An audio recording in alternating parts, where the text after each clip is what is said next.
Small ಒಂದು cloud kitchen start ಮಾಡ್ತಾ ಇದ್ದೀರಾ ನೀವು ಮನೆಯಿಂದಾನೆ.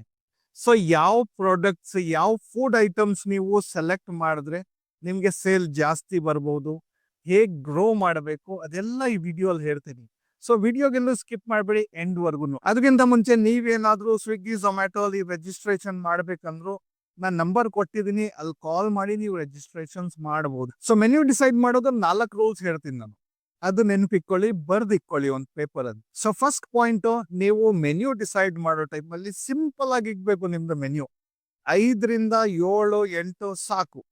ಇದಕ್ಕಿಂತ ಮೇಲೆ ಹೋಗ್ಬೇಡಿ. ಕೆಲವ್ರು ಏನ್ ಮಾಡ್ತಾರೆ, ಸ್ಟಾರ್ಟಿಂಗ್ ಅಲ್ಲೇ 15, 20, 25 ಎಲ್ಲಾ ತರ variety ಹಾಕ್ಬಿಡ್ತಾರೆ.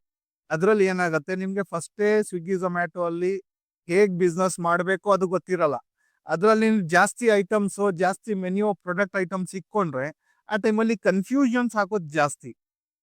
Okay, so first point, easy ಇಕ್ಕಿ ನಿಮ್ದು ಮೆನ್ಯೂ ಸಿಂಪಲ್ ಆಗಿ ಇಕ್ಕಿ.